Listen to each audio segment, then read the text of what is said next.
American Stage Theater Company in St. Petersburg is delving into a deep and very timely topic in their latest play. That's the impact of American capitalism in the Middle East. Our guest host today, Stephanie Gillard, is the producing artistic director and can tell us a little bit more about The Invisible Hand. Stephanie, a lot of us went up and saw Hairspray in the Park. Yes. Like unadulterated fun. Absolutely. Quite a change for this next show. It just, how does that fit into the entire season? Well, our season theme is In Search of America, and lots of different styles of plays on our main stage, but all of them kind of looking at what America is right now, who we are, who we're becoming, and just providing an opportunity for some really engaging stories, but some great conversation around those stories too. And Ayad Akhtar is one of the most exciting American playwrights right now.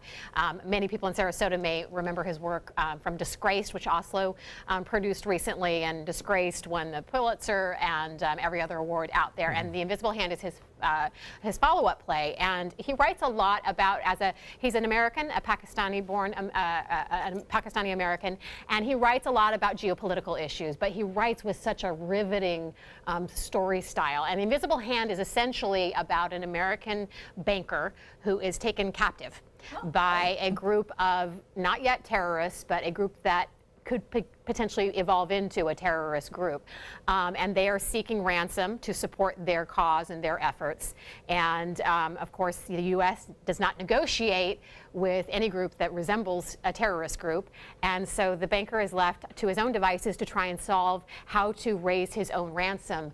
And he essentially kind of befriends his captors to help them learn to play the stock market as a means of raising his ransom. Wow. And it really plays like an exciting political thriller, but underneath that are a lot of interesting questions about complicity from both the U.S. and the Middle East in kind of what goes on, how money kind of feeds the machine that is the war machine in the Middle East. Wow. I mean, it's no denying that at this moment there's tension about the Middle East here. Are you nervous as an artistic director putting this play into the season? Yeah,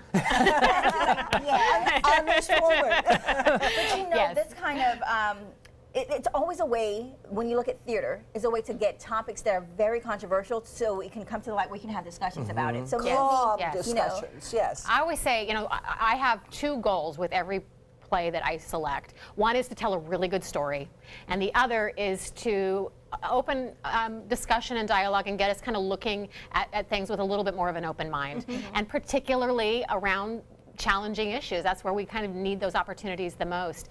And I certainly, when I selected the play, I didn't know exactly what climate we would be in right now, because the play, I select plays a good year or more out. So it is a delicate thing right now, but I think that the story is so well told, and it's so balanced. It's not anti-anybody. Everyone kind of gets their due in terms of how we all play a role, and the role of greed.